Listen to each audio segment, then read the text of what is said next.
दोस्तों जो सीएम का काफ़िला है वो अब चल पड़ा है जहाँ पे स्टेज बनाई गई है। अभी मौजूद हैं खरगोदा के जरोठी गांव में, जहाँ कुछ दिन पहले ओलावृष्टि की वजह से फसलों में भारी नुकसान हुआ था।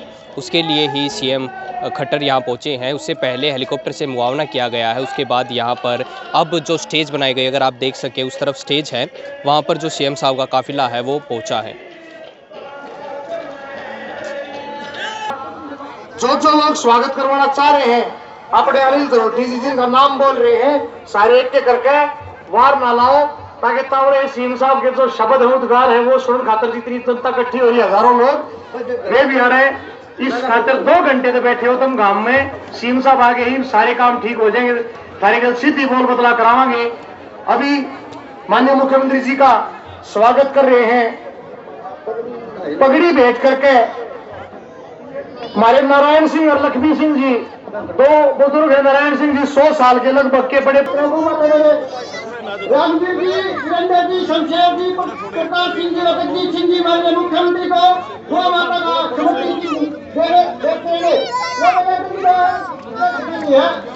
पगड़ी जो है मान सम्मान का प्रतीक हो है। बड़े बुजुर्ग नारायण जी, एक तो मीडिया से हाथ जोड़ के अनुरोध है, रामायण कह रहे हैं कि आप या तो बैठ जाओ या एक बार सेंटर में से आ जाओ, क्योंकि थोड़ा सा यूं नहीं है। आपसे हाथ जोड़ के प्रार्थना है, आप भी हमारे मेहमान हो, रामायण थोड़ा कम तारतम्य हो जाए। देखो पगड़ी बस सिंह साहब खुद पगड़ी बांध लगा रही हो, आपने पहली भाई सिंह साहब खुद पगड़ी बांध लगा रहे हैं। हरियाणा की खास पगड़ी, जिस पगड़ी का जिस खंडवे का महत्व तो हजारों सालों से है, उस पगड़ी का मान सम्मान सिंह साहब ने खुद कराया भाई। खुद दे रहा है। मुख्यमंत्री जी ने तो खुद जिम्मेदार रखे हैं। 64-65 में ट्रैक्टर लिया है, 14 उस टाइम आसपास के इलाके में ट्रैक्टर आया करते हैं। खुद ट्रैक्टर अपनी जमीन पर रखी है, किसान की खेती कर रखी है। आज सारे सामने देख लो, हरियाणा के यशस्वी मुख्यमंत्री खुद अपने हाथों से बुजुर्गों की पगड़ी का सम्मान करना गया है। और इसके बाद दो साथी बड़ी माला सवाल करना रहे, वो भी साथ आ जाओ, अनिल का नाम लेंगे। अरे मुख्यमंत्री जी का हमारे गांव के सारे गांव को आने गांव का चले सारे गांव के हैं जिन है उनकी तरफ से बड़ी वाला के साथ जोरदार स्वागत सभी साथियों से एक बार तालियां बजाकर स्वागत करें माननीय मुख्यमंत्री जी राज्य का। बहुत बहुत धन्यवाद, फिर तालियां बजाएं।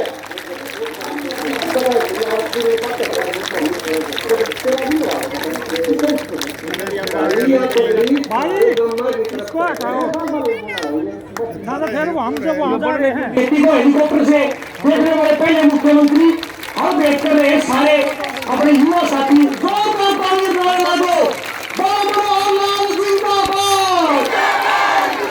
भारत माता की, भारत माता की, भारत माता की। ये है 1964 में जिंदाबाद है और जिंदाबाद बिल्कुल। हरियाणा के मुख्यमंत्री जो है जरोठी गाँव में पहुँच गए हैं। गाँव की ग्यारह महिला हमारी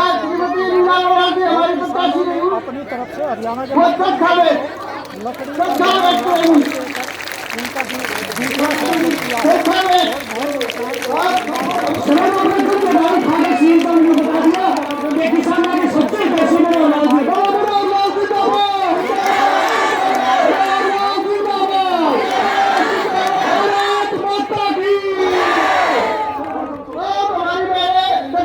जैसा बता रहे हैं, एक चरखा बैठ कर हमारी दूर सारी वर्ष चरखा काटा तो से भजन में चरखा दूर बगा नहीं मेरी सूरत राम बगा दी। इतना बढ़िया चरखा हमारी बूढ़ी हमारी बुजुर्ग हमारे साथ बीमा बहन जी और सारी ये बुजुर्ग महिलाएं चरखा बैठ करना ये तक ये बता सके कि ये हमारे मान सम्मान का प्रतीक हमारी बहनों की तरफ से आशीर्वाद है। बहनों की तरफ से चरखा बैठ है।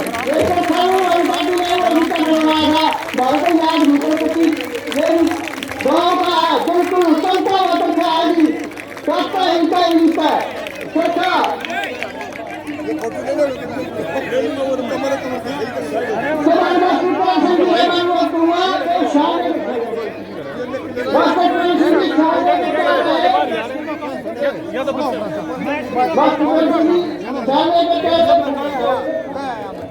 मैंने ये देखो भाई, इस आदमी को बाहर करो।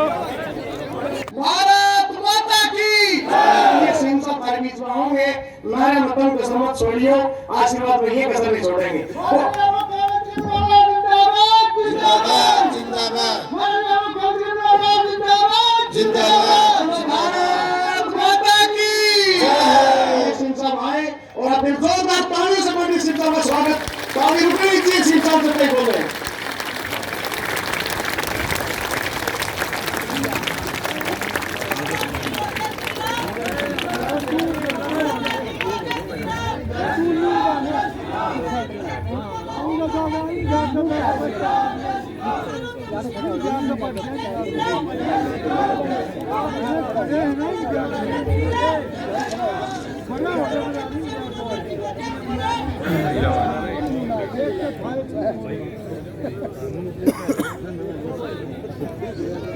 एक बार जरा जोर से आपकी आवाज, आपका दमखम ये पता लगना चाहिए।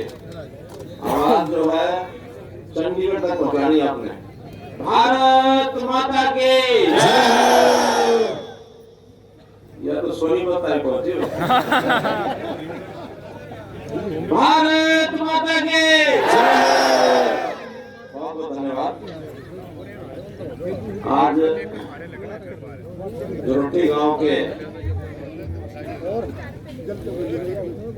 इस कार्यक्रम में भाई ओ भाई तैयार है यार, अगर रिक्वेस्ट है बार बार मत क्यों गाओ। पार्लियामेंट देश की सबसे बड़ी पंचायत, उसके जो मेंबर हैं श्री रमेश कौशिक जी,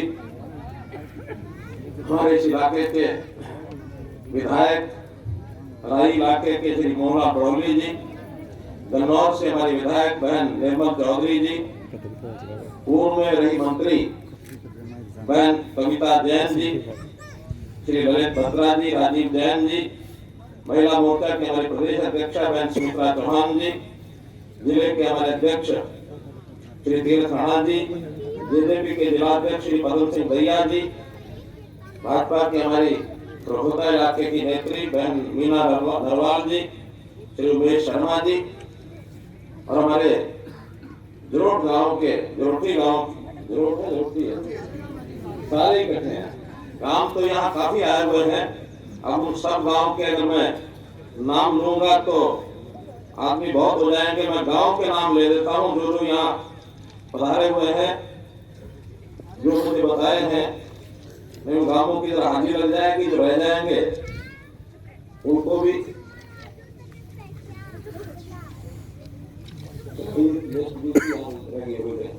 18-19 गांव के जो लोग आए हैं, जिसमें जरोट के, जरोटी के, आनंदपुर के, कवाली के, रोहट के, फतेहपुर के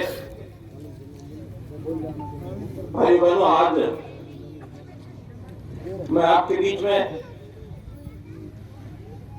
जो यहाँ 18-20 गांव की पंचायतें थी, उनके जो पंचायतों के प्रमुख लोग थे, उनके बुलावे पर यहाँ मैं आया हूँ। और यहाँ की जो तकलीफ है उस दिन तो सुनी थी, आज मैंने स्वयं अपनी आंखों से देखी है। मैं सबसे पहले हेलीकॉप्टर से जब चला तो ये आने से पहले गोहाना बड़ौदा के हल्के के इलाके के गांव लाड़ा है, कतूरा, बनवासा, उन सारे गांव के ऊपर से होता हुआ फिर जुलाड़ा के इलाके में, चाहे वो ककरंडी है, चाहे जयजवंती है, किला जफरगढ़ है, फिर गतौली है, लजवाना है, पूरा इधर का चक्कर काट करके और तब इस इलाके के गांव का पूरा एक राउंड मैंने लिया और तब आपके बीच में आया हूं। इसमें मुझे देर भी हो गई। 1 बजे का आने का मेरा प्रोग्राम था, लेकिन मैं लगभग 2 बजे यहाँ पहुंचा हूं। सबसे पहले तो आपको ये बताना चाहता हूं कि मैं भी एक किसान का बेटा हूं। मैं तो खुद किसान हूं, तो उसमें थोड़ी सी जाति हो जाएगी। तो मैंने खेती में तो पिताजी के साथ काम किया है। खुद अपनी खेती करने से पहले मुझे और कामों में रुचि हो गई, समाज सेवा के कामों में रुचि हो गई, और मैंने परिवार के लोगों को नमस्ते करते हुए अलविदा कहते हुए मैं मुझे समाज की सेवा करनी, मुझे इजाजत दे दो। माता पिता की इजाजत से मैं सन 1980 में, यानी 42 साल हो गए, मैंने कहा जो समाज है अपना हरियाणा का, उस समय हम 2.25 करोड़ कहते थे, आज 3.25 करोड़ आबादी है। ये मेरा परिवार है, मैं इसकी सेवा के लिए प्रतिबद्ध हूं, इसी की सेवा कर रहा हूं।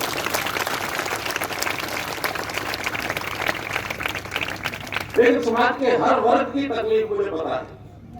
पढ़ाई की है तो विद्यार्थियों की तकलीफ पता है, और वहां साथ में हमारे अध्यापक मास्टर, उनको क्या क्या तकलीफ होती थी ये भी उस समय जानकारी मिलती थी। कुछ समय मैंने दिल्ली में व्यापार भी किया, व्यापारियों की समस्या भी मुझे पता है। एक समय मुझे किसी उद्योग में रहने का अवसर मिला तो उसकी भी तकलीफ मुझे पता है। एक कंपनी में मैं फाइनेंस डायरेक्टर रहा, उस कंपनियों की कॉर्पोरेट जगत की तकलीफों का भी मुझे पता है। समाज सेवा में आने के बाद समाज की जो गरीब जनता है, जो पिछड़ी बस्तियों में है, जो छोटा किसान है, छोटा व्यापारी है, छोटा कारखानेदार है, उनकी तकलीफें भी मुझे अच्छी तरह पता है। क्योंकि लगातार एक शब्द को लेकर के मैं चलता रहा। शायद आपके लिए वो शब्द नया होगा, वो शब्द को कहते हैं अंत्योदय। अंत्योदय का हिंदी में अर्थ होता है जो आखिरी लाइन में आखिरी आदमी है, जो सबसे पीछे है, उसको आगे बढ़ाने के लिए कैसे काम किया जाए, ये है अंत्योदय। इसके लिए लगातार जीवन समर्पित किया।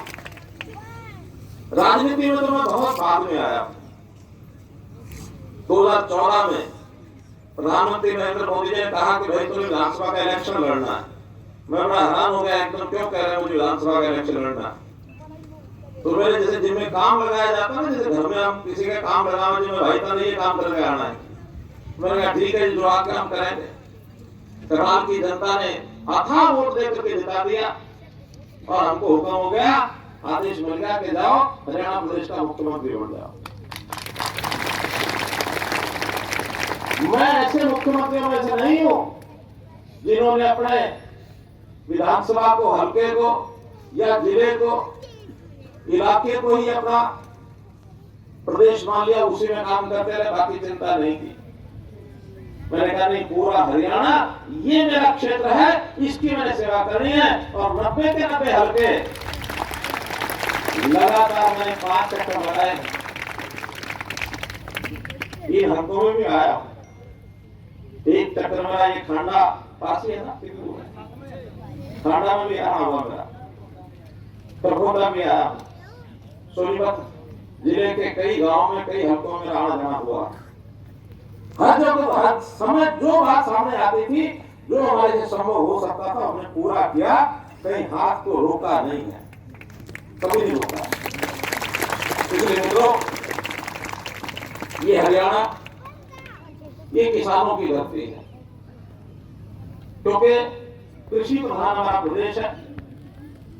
खेती पर 70% जनता निर्भर करती है, चाहे वो किसान है, खेती करने वाला है, या फिर किसान खेती में मजदूर है, काम करने वाला है, या फिर किसान जब पैदावार अपनी पैदा कर लेता है, उस पैदावार को जो बाजार तक और जो नीचे जिनको जरूरत होती है वहां तक भेजने तक कितने लोगों का रोजगार उसे मिलता है। और फिर किसान की जब समृद्धि होती है, किसान जो खुशहाल होता है, तो वो पैसा जो घूमता है, उस घूमने से ये जो दुकानदार, व्यापारी, इनको भी फायदा होता है, कारखानेदार, उनको भी फायदा होता है। सारी चीजें जो बनाते हैं, बिकती है, हमारे काम आती है, तो ये पूरा साइकिल, पूरा चक्कर चलता है। अच्छी बात ये है कि कोरोना के दिनों में हमारे व्यापारी, हमारे कर्मचारी, हमारे कारखानेदार काफी संकट में आए।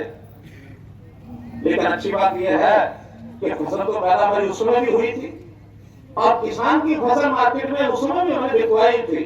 जो तकलीफें थी वो सारी दूर की थी मंडियों की, और किसानों को 16,000 करोड़ रुपया उस समय भी हरियाणा प्रदेश में मिला था। किसान को उस समय की आर्थिक स्थिति गड़बड़ नहीं हुई। अगर गड़बड़ हुई है तो कुछ इलाकों में इस बार जो बरसात आते तक हुई, इस समय किसान की हालत खराब हुई। ये हालत 2015 में भी एक बार खराब हुई थी। 2015 में भी हमने किसानों को भरपूर सहायता दी थी, और जब खराबा हुआ तो उस खराबे के 1.5 महीने के अंदर अंदर हमने किसान के खाते में पैसा भेजा था। 1.5 महीने के अंदर। उससे पहले की सरकारें जब खराबा होता था तो चेक, अब क्योंकि जमीन में हिस्सेदार बहुत हो गए, एक किले में भी कई बार बाप दादा परदादा की जमीन है और नीचे भाई अगली पीढ़ी, तो एक किले में कई बार 50, 60 लोग हिस्सेदार हो जाते हैं। 1 बटा इतने, 2 बटा इतने ऐसा लिखा जाता है। और उन्होंने उसके हिसाब से 20-20 रुपए, 5-5 रुपए, 2-2 रुपए के भी चेक दिए। शर्म आने वाली बात है। जब कांग्रेस के टाइम पर ये हुआ, हमने आते तय किया कहता है 1 किले के 100 हिस्सेदार हो तो भी 500 रुपए से कम किसी को नहीं देंगे। अगर 500 रुपए के हिस्से से देते हैं कम, तो 100 हिस्सेदार को भी कितना हो जाता है, कोई बात नहीं, लेकिन कम से कम किसी को चेक दो, उसको ये तो लगे मेरे खाते में पैसे आए। हालांकि 500 में कुछ नहीं होगा, लेकिन उसका हिस्सा ही बना है। हमने उसको नियमित एक जो लिमिट लगा दी थी, इससे नीचे नहीं देंगे। और ऊपर का भी हमने, कांग्रेस के टाइम पर 5,700 रुपए किला था, फिर उन्होंने 7,500 कर दिया, लेकिन एक बार दिया नहीं। हमने आके उसको 12,000 रुपए किला किया कि 12,000 रुपए किला न्यूनतम दे देंगे। हमें हमारे मन किसान के प्रति गर्व है। फिर इसके बाद प्रधानमंत्री ने घोषणा की, एक फसल बीमा योजना ये शुरू की, और ये फसल बीमा योजना 30 साल से फाइलों में घूम रही थी। प्रधानमंत्री आए कि नहीं, फसल बीमा योजना लागू करेंगे, बहुत थोड़ा सा हिस्सा किसान से लेंगे, बाकी हरियाणा सरकार, ये प्रदेश की सरकार देगी और सेंटर की, केंद्र की सरकार देगी, लेकिन किसान को पैसा पूरा मिलेगा। इस 12,000 में भी काम नहीं चलने वाला। बीमा करने के बाद शायद 25,000, 28,000 की कीमत की मिली बीमा करने के बाद। अब समस्या ये आई कि किसान कहता भी हमको बीमे की जो किस्त है वो नहीं देंगे। हालांकि किस्त ज्यादा नहीं है, 500 रुपए 600 रुपए किला होती है। अगर 500 रुपए 600 रुपए किला दे दें तो 25,000 रुपए मिल जाए, नहीं देंगे तो 12,000 रुपए मिलेगा। नुकसान कितना होगा? हम आज भी कहते हैं कि नहीं, प्रधानमंत्री फसल बीमा योजना उसको लागू कराएंगे, और लागू कराने में जो बड़ा किसान है उसको निवेदन करेंगे, उसको रिक्वेस्ट करेंगे, भाई थोड़ा सा पैसा देना पड़ता दो, ताकि आप लोग कल को किसी खराबे के कारण से समस्या हो जाए तो घाटा नहीं पड़ेगा, पैसा पूरा मिल जाएगा। और भाई जो छोटा किसान है, हमें समझ में आती है कि उसके लिए 500 रुपया भी 600 रुपया भी कठिन होता है। तो मैं आज एक घोषणा करता हूँ, ये जो छोटा किसान है था 2 एकड़ या इससे कम, उसका जो प्रधानमंत्री फसल बीमा योजना का प्रीमियम है, चाहे वो 500 रुपए किला, 600 रुपए किला, जितना भी आए, वो 2 एकड़ से नीचे वाले को नहीं भरना पड़ेगा, वो सरकार भरेगी सारा उसका।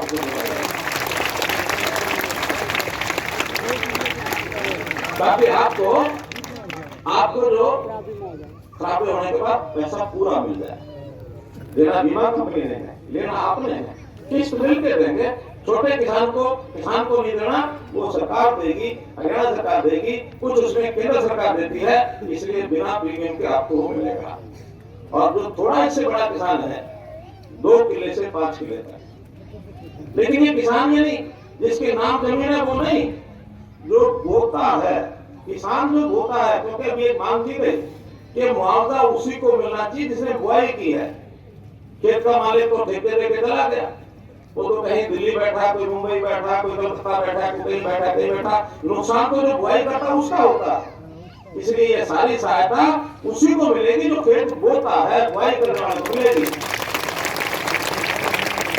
जमीन के मालिक को नहीं मिलेगी। हाँ, मालिक खुद बुआई करता है फिर उसी को मिलेगी, और मालिक खुद बुआई करता उसी मिलेगी, लेकिन मालिक ठेके पर देके चला जाता है, जिसने ठेका लिया, बुआई किए, पैसा उसको मिलेगा और बीमा भी उसी का होगा। और जो 2 किले से 5 किले तक का किसान है, उसके लिए हमने विचार किया है कि प्रीमियम पूरा जो उसके हिस्से का आता है, अब उसको पूरा नहीं देना पड़ेगा, उसको भी आधा देना पड़ेगा, आधा देना पड़ेगा। और भाई 5 किले से बड़ा वो तो कम से कम बड़ा दे ही सकता है। और बड़ा तो हमेशा नियम ये रहा है कि बड़ों को कहो थोड़ा खजाना हमें दे दो, और जो छोटे गरीब रह गए, छोटे किसान है, छोटे मजदूर है, वो पैसा उनके हाथ दे दे, ताकि उनका भला हो जाए, उनका जीवन स्तर ऊंचा हो जाए। भाई हम इस प्रकार से सोच करते हैं। अब इसके लिए 1-2 बातें आपको जो करनी पड़ेंगी। एक तो मेरी फसल मेरा ब्यौरा, इसमें रजिस्टर जरूर कराना पड़ेगा, नहीं तो बाद में झगड़े होते हैं। हमने एक सिस्टम बना दिया कि हर किसान जो को बुआई करता है, बुआई करके 15 दिन बाद या 1 महीने बाद जाके अपना गांव में सीएससी सेंटर होता है, अटल सेवा केंद्र, वहां कंप्यूटर पर बैठे हैं लोग, उनको बता दो कि ये किले हैं, इन किलों के नंबरों में मेरे नाम से ये खेती लिख दो। किला नंबर पता ना हो तो आप अपने पटवारी से पूछ करके जाओ कि हमारे किले नंबर कौन से हैं। ये वैसे जो पटवारी भी होते हैं ना, ये भी कई बार काबू से पार हो जाते हैं। मुझे पता लगा कि आपके हल्के में एक पटवारी था, अनिल भैया, यही था ना? आपके डिमांड के ऊपर उसको बदल दिया है और अब जो है आपके यहाँ सुरेश कुमार पटवारी आ गया, इसको बदल दिया।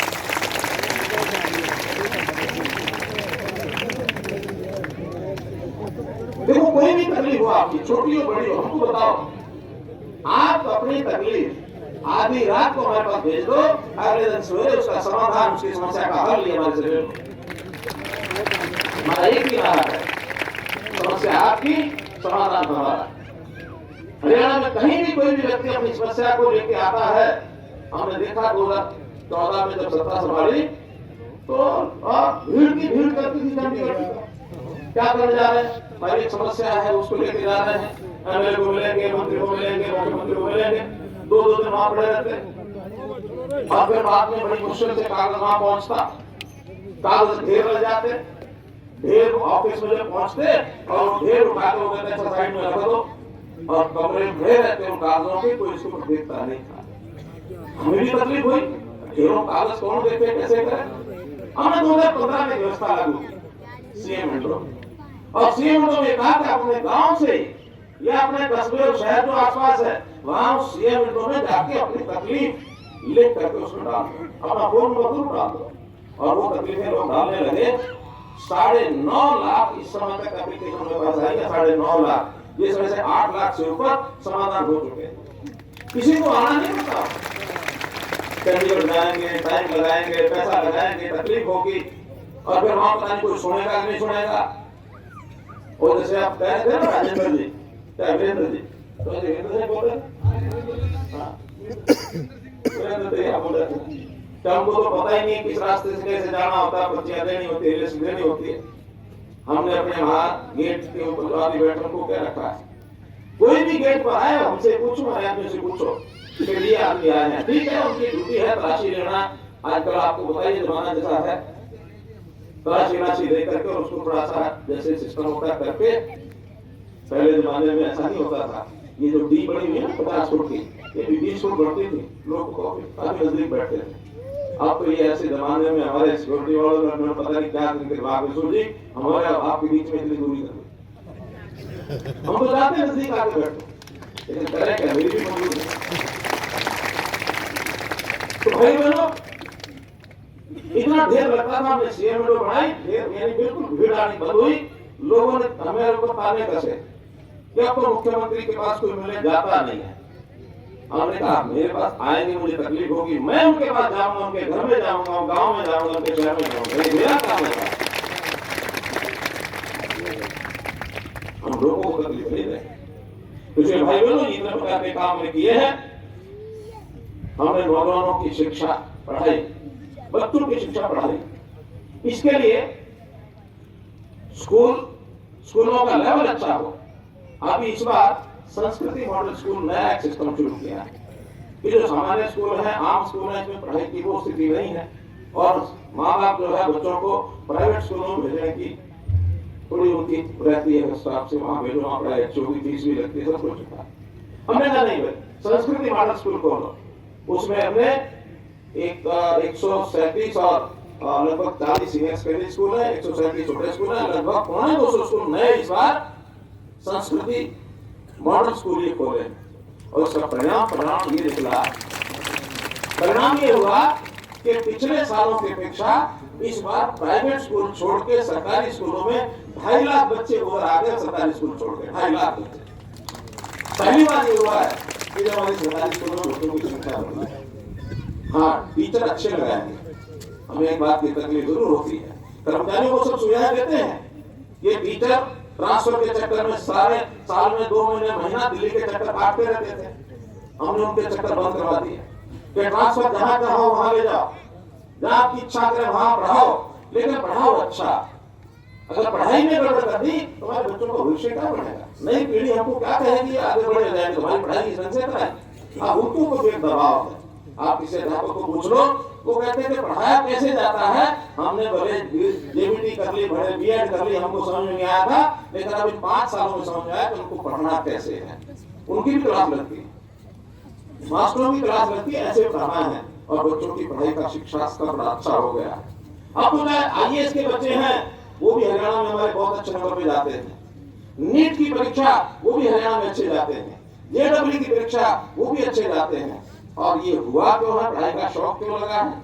शौक पढ़ाई का इसलिए लगा कि पहले जमाने में, आज से 5-7 साल पहले, ये जो नौकरियां मिलती नहीं थी, ये बिकती थी।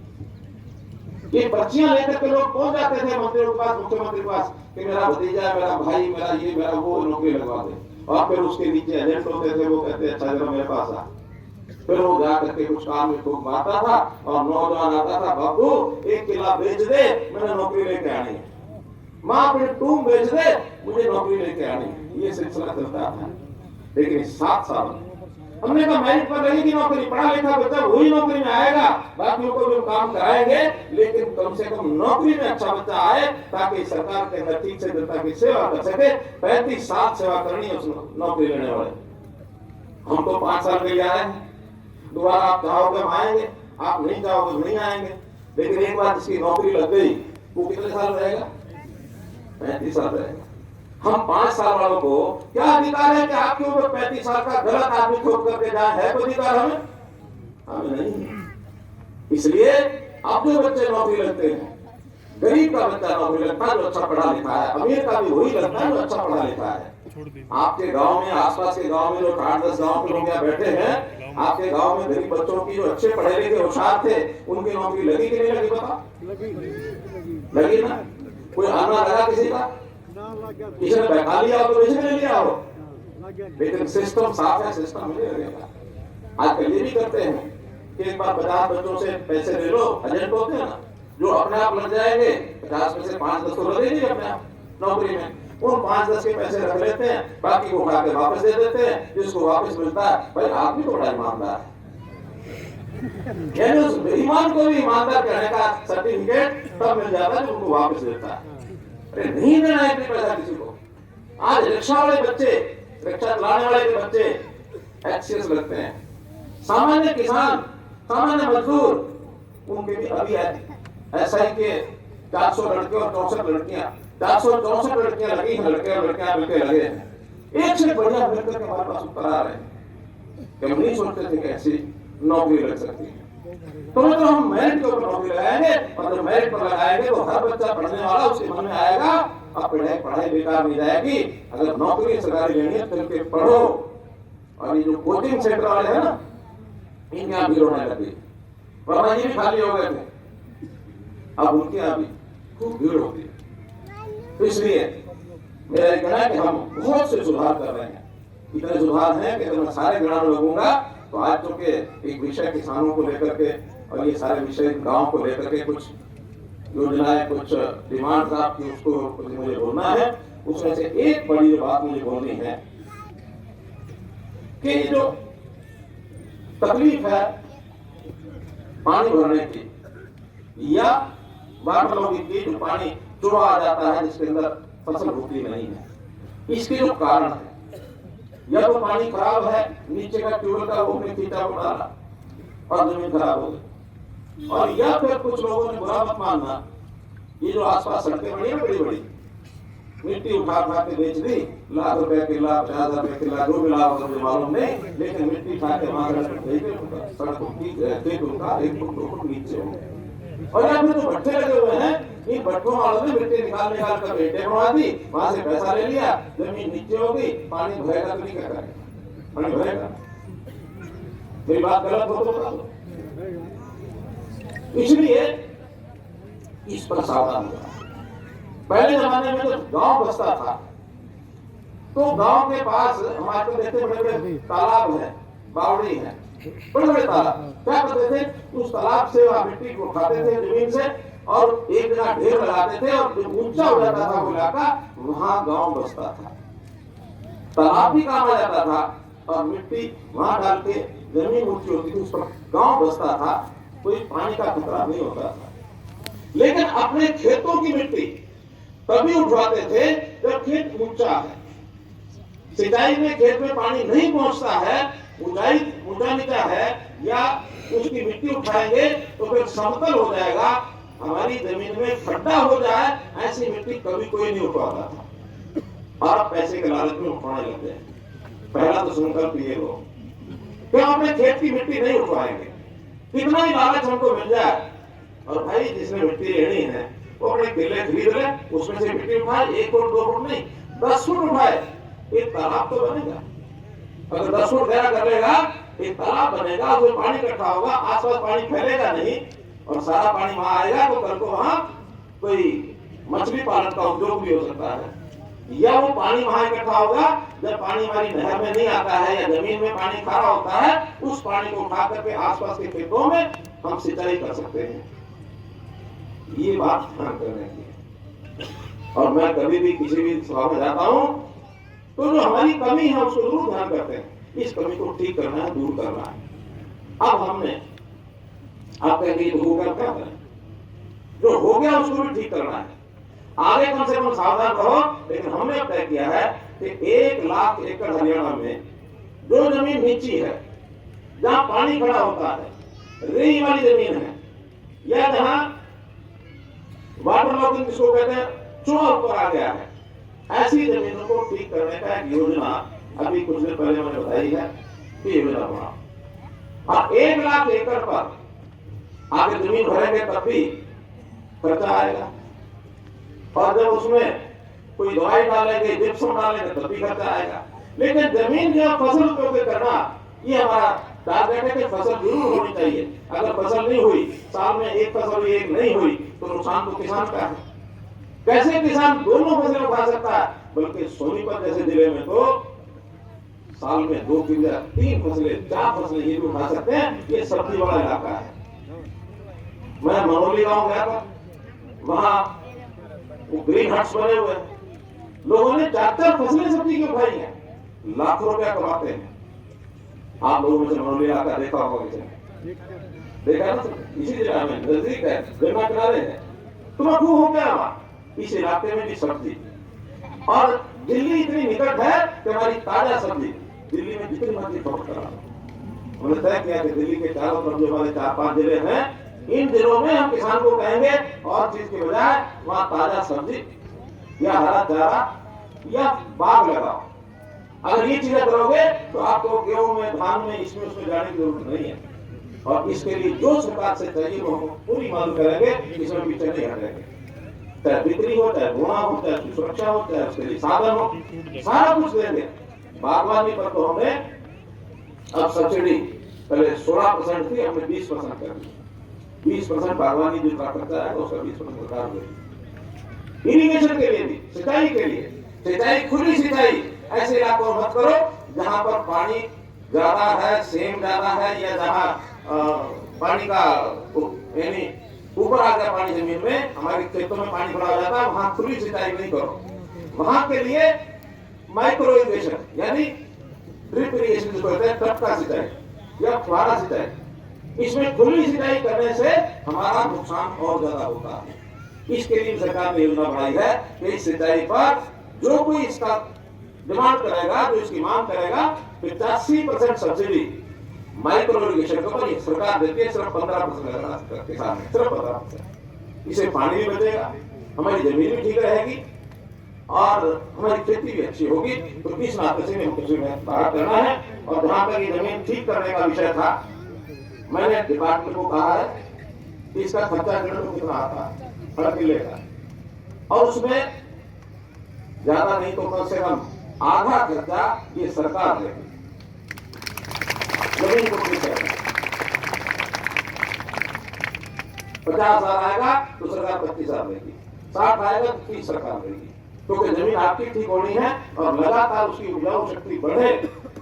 जो हम इसमें स्टाफ पोर्टल बनाएंगे, जो किसान इसे अप्लाई करेगा, सबसे पहले जो अप्लाई करेगा उसके खेत को सबसे पहले ठीक करेंगे। ये डिपार्टमेंट योजना बना रहा, बहुत जल्दी इस योजना को आपके सामने लाएंगे। भाई बहनों, जो आप लोगों ने डिमांड्स रखी है, मैं थोड़ा उनके बारे में पहले बताता हूँ, फिर बाद में गिरदावरी की मुआवजे की बात बाद में करेंगे। आपने डिमांड्स काफी रखी है, कुछ जोरठी गांव की हैं, जोरठ की हैं, कुछ जोरठ की हैं, कुछ आसपास के मंडोरा गांव हैं, तो जितने गांव की है जो मेरे पास आई है। ऐसा नहीं कि ये आखिरी है, इसके बाद भी कोई भी गांव का आदमी अपनी डिमांड भेजेगा तो उसके लिए भी हमने पोर्टल बना दिया है। ग्राम दर्शन नाम से पोर्टल बना दिया है। आप ग्राम दर्शन खोलो, किसी भी गांव के आदमी ने अपने गांव की कोई डिमांड उसमें रखनी, यानी हमारे पास भेजनी है, उसके अंदर डाल दो, और जैसे उसमें डालोगे वो 1 महीने के अंदर उसके ऊपर हम रिकमेंड करा देंगे, पास करा देंगे। पास कराने के बाद आपको खबर पहुंच जाएगी क्या ये गांव आपने काम लिखा था, ये पास हो गया, इसका इतना पैसा लगेगा, हम उसको पूरा करेंगे। पंचायत का काम होगा तो पंचायत करेगी, हरियाणा सरकार होगा तो हरियाणा सरकार करेगी, केंद्र सरकार का काम होगा तो केंद्र सरकार को भेजेंगे कि ये डिमांड है, इस काम को पूरा करो। तीनों सरकारें काम करती हैं। पंचायत भी वही सरकार है, हरियाणा राज्य की सरकार तो वही है, सेंटर की भी सरकार है। पंचायत की सरकारें अभी थोड़ा सा चुनाव नहीं हुआ है, थोड़ा वो हमने महिलाओं के लिए उसमें कहती है भाई 50% जो है महिलाओं के लिए पक्का करेंगे। पहले 33 था, 50 कर दिया हमने, पहले तो लगा दे महिलाओं को मौका मिलेगा पूरा। 50% गाँव के अंदर महिलाएं सरपंच होंगी या पंच होंगी। अब थोड़ा कोर्ट में कोई बात आई है, जल्दी उठी हो जाएगा तो उसमें पंचायत के चुनाव जल्दी करा देंगे।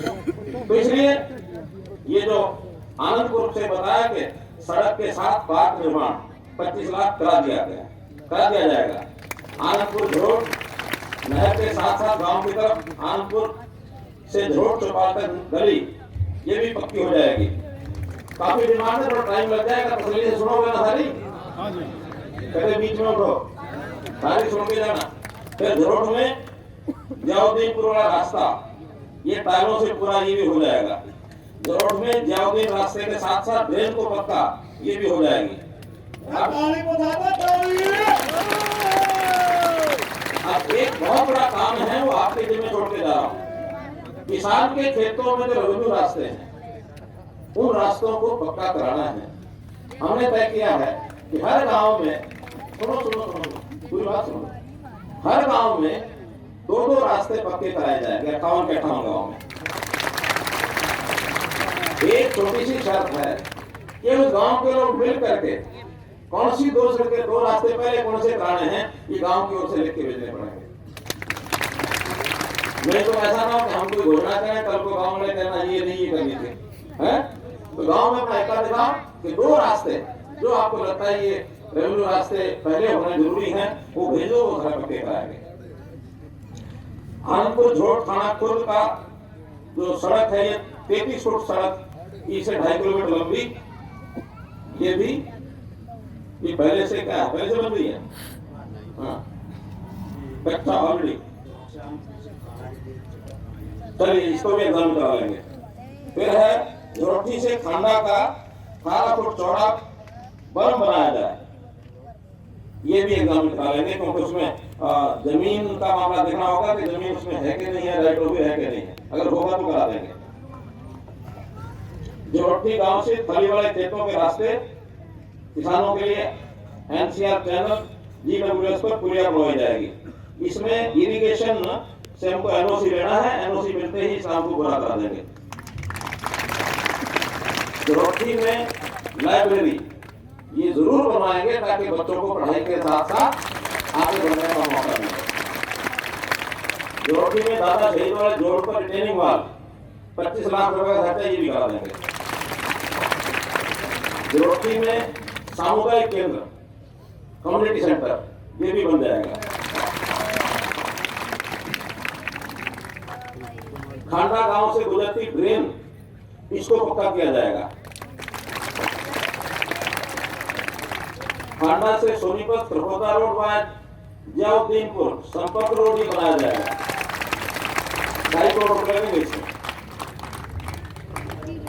खांडा गांव के साथ से गुजर रही ड्रेन, किसानों के रास्ते पर 4 पुलिया ये बनवाई जाएंगी। खांडा गांव में मंदिर से लेकर झरोट तक गली 1620, ये क्या 1620, ठीक है, अच्छा 20 फुट चौड़ी है, 1600 मीटर लंबी है, ठीक है, ये भी बनवाई जाएगी। 32 लाख का खर्चा इसका भी। खांडा गांव में जगवीर पुत्र कुंदन से जगवीर पुत्र दयाचंद, दोनों जगवीर है, इस गली का भी निर्माण करा देंगे। खांडा गांव में राज सिंह सरपंच से लेकर अशोक पुत्र कृष्ण तक गली 800 मीटर 20 फुट चौड़ी, ये भी करा देंगे। सारी गली थाना खुर्द में कम्युनिटी सेंटर 22 लाख रुपए, ये भी बनवा देंगे। जोरटी गांव की दोनों मोरियां नहरी पानी के खाल किसानों की खेती सिंचाई हेतु 9 इंच पक्के बनाए जाए।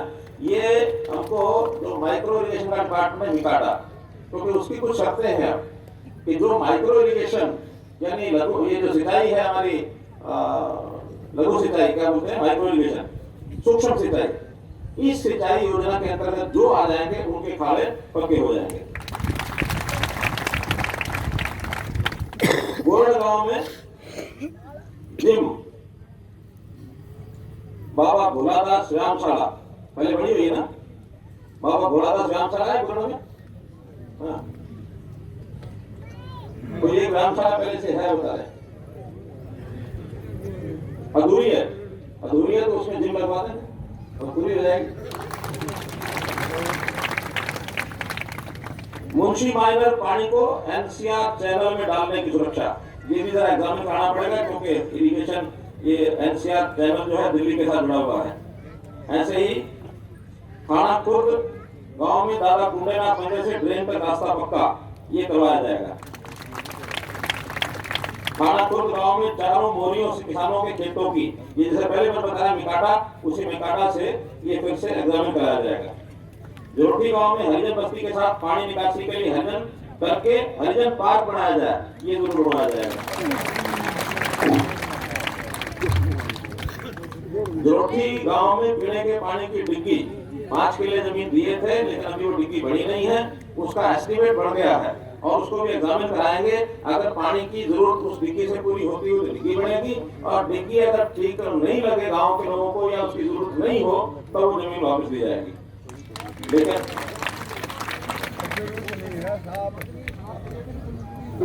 एक बार उसको एग्जामिन कराते डिपार्टमेंट को देंगे। आपका बहुत बहुत धन्यवाद कि आपने खेतों में जंगल में मंगल कर दिया, इतनी बड़ी रैली कर दी। नहीं, उसको पहले उसका तो पहले वाटर डिग्गी देखेंगे ना, अगर डिग्गी बढ़ गई, मैं कह रहा हूँ डिग्गी का देख लें एक बार। हाँ ठीक है। मंडोरा गांव में सरकारी जल योजना का गांव पूरे गांव में बराबर आना चाहिए। ये देखिए, खाली मंडोरा में नहीं, हमने हरियाणा के हर एक गांव में पीने के पानी की व्यवस्था, उसमें घरों में यानी टूटियां जहां नहीं थी वो भी पहुंचाती हैं। पानी अगले 6 महीने में जहां कम जाता है, सब गांव के अंदर पूरे हरियाणा में ये पानी जो है 6 महीने में सारा बराबर हो जाएगा, कहीं कोई कमी नहीं रहेगी। बीपीएल प्लाटों की गलियां मिट्टी भरत करवाकर पक्की बनाई जाए, ये भी बनवा देंगे 40 लाख रुपया। मंडोरा में दादा देवा धर्मशाला की 4 दीवारी, ये भी करवा दी जाएगी। अधूरे स्टेडियम को पूरा, वो जो आप कह रहे थे अधूरा, यही है, ये भी है ना, इसको पूरा करा देंगे। जो तालाब है मंडोरा के, उसकी 4 दीवारी, ये भी करा देंगे। मित्रों, कुल मिला के आपने जो काम बताए हैं डेवलपमेंट के, मैंने हिसाब तो नहीं लगाया, लेकिन अंदाजा सा है ये 25 से 30 करोड़ के काम इन सारे गांव के होंगे, और इतने काम मैंने किसी एक गांव में आज तक घोषणा नहीं की है जिसने आज यहाँ कर दिया।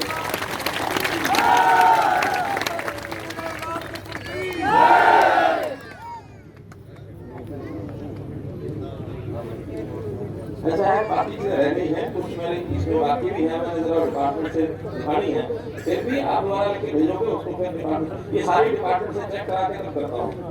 कोई चीज ऐसी नहीं करनी मैं कर जाऊं और फिर डिपार्टमेंट वाले लाल झंडी दिखा देना जी ये नहीं हो सकता। ऐसा काम करने से अभी घोषणा न करना अच्छा, आप लिखते थे ना उसको बनाएंगे। लेकिन जितने मैंने बताई है ये सारी डिपार्टमेंट से भी क्लियर है और सारे इसको पूरा कराएंगे।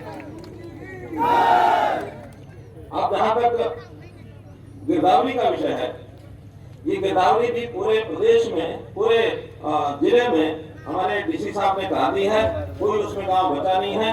240 गांव जहां ये खराबा है 89 गांव में, टोटल 240 गांव है, 98 यानी 89 90 में एक कम गांव है जिसकी गिरदावरी हुई है। और इसमें 11,500 एकड़ जमीन है, जिसमें से 100% के आसपास लगभग 5,000 एकड़ ऐसी जिसका 100% खराबा है। इसलिए 100% को तो जो मुआवजा हम तय करेंगे, क्योंकि मुआवजा आज मैंने सारे गांव देखे हैं और सारे गांव देखने के बाद निश्चित रूप से जो पहले का मुआवजा 12,000 रुपए है उसमें जरूर बढ़ाएंगे। और बढ़ाएंगे कितना ये हमारी कैबिनेट मीटिंग में बैठकर हम तय करेंगे, लेकिन अच्छा खासा बढ़ाएंगे, चिंता मत करो। उसमें 5,000 एकड़ में 100% जितना बढ़ेगा 100% उसमें मिलेगा।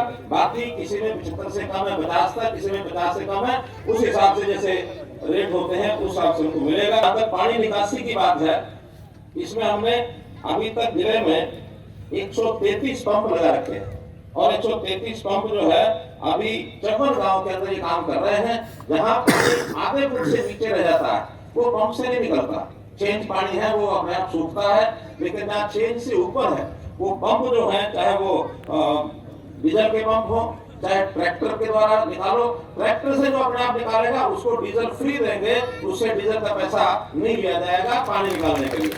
और बिजली के जो पंप हैं, बिजली के पंप भी सारे जो हैं हम अपना फ्री पावर से चलाएंगे। 24 घंटे बिजली ये हम जो है इन पंपों के लिए दे रहे हैं। और इन पंपों के अलावा गांव-गांव में भी अब हमारी योजना चल रही है मारा गांव जगमग गांव। मारा गांव जगमग गांव में अभी तो पहले 130 गांव थे जहाँ 24 घंटे बिजली आती थी। अभी पिछले 1 तारीख को हमने 33 नए गांव 24 घंटे की बिजली कर दिए हैं। और 24 घंटे बिजली का मतलब है कि जिन गांव के अंदर पिछला बकाया अगर है वो बकाया हम उसमें से इंटरेस्ट छोड़ देंगे, ब्याज छोड़ देंगे, पेनल्टी छोड़ देंगे और जो बचा हुआ उसका बिल है सिर्फ 1 साल का बिल आगे 1 साल की किस्तों में वो दे दे और अगला साल देते रहे। उसमें 24 घंटे बिजली हम देंगे। हम किसी इस इलाके में कम नहीं बिजली रखना चाहते, हम चाहते हैं जल्दी से जल्दी बिजली 24 घंटे हो जाए। और एक इसी के साथ मुझे और घोषणा करनी है कि ये गांव है सोनीपत के आस यानी जो जरोठी के आसपास के जिनके आज यहाँ लोग आए हैं इनके लिए घोषणा कर रहा हूँ। और इसी अनुसार हरियाणा में और भी जो गाँव जो ज्यादातर आबादी ज्यादातर खेत जिनके फसल जिनकी खराब हुई है, ऐसे गांव में 1 महीने का बिजली का बिल ये माफ किया जाता है कि आपको 1 महीने का बिजली का बिल नहीं देना। तो मित्रों कुल मिलाकर आज जो इससे पहले हमने काम करा रखे हैं, व्यायामशाला जो पहले बढ़ाई थी पिछले बार में आया था उसमें झरोट, कमाली, नकलोई, रोड, खानाकला, गोरड़, गोरखपुर, निजामपुर, माजरा इनकी तो व्यायामशालाएं या तो बढ़ चुकी होंगी, नहीं तो इसके फंड रिलीज हो गए हैं। आने वाले 2-3 महीने में सारी बढ़ जाएंगी। नई जो बता रखी है उसको डिपार्टमेंट को दोबारा देंगे ताकि और व्यायामशालाएं 2 एकड़ की जमीन चाहिए जो आप देंगे आपके नौजवानों के लिए तो एक व्यायामशाला वहां बनवाएंगे ताकि खेल करके और नौजवानों को बढ़ सके। कुछ सड़कें भी हमने पिछले टर्म में बनवाई है, तुरकपुर से मंडोली, फिर गढ़ी सिसाना की road, Rampur road, Nizampur road की रोड, जरोटी और सोनीपत रोड की बनाने वाली ये सड़कें भी हमने पिछली बार बनवाई है। कुल मिलाकर मित्रों आज आपने जिस प्रकार से एक सरकार में अपना विश्वास जताया है, आपका बहुत बहुत आभार, बहुत बहुत धन्यवाद। बहुत जल्दी ये जो मुआवजे का रेट है हम ले जाएंगे अपने डिपार्टमेंट में और एक अच्छी राशि बढ़ा करके आपको देंगे, आप चिंता नहीं करें। बहुत बहुत धन्यवाद, बहुत बहुत आभार।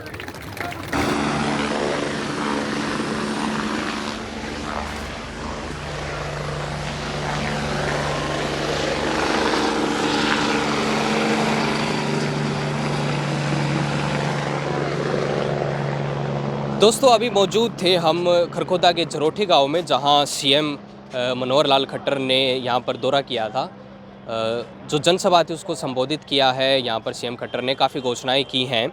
कुछ जो मुख्य गांव की मांग थी उन मांगों को पूरा किया है। उसके बाद ये कहा गया है कि जो बाकी मांगे हैं उनको भी उनसे रिलेटेड जो डिपार्टमेंट है उनसे मंजूरी लेकर पूरी कर दी जाएंगी। आपको ये प्रोग्राम कैसा लगा हमें ज़रूर बताएं। मेरा नाम है सनी कौशिक, आप देख रहे हैं हरी भूमि टीवी, मेरे साथ है नीरज।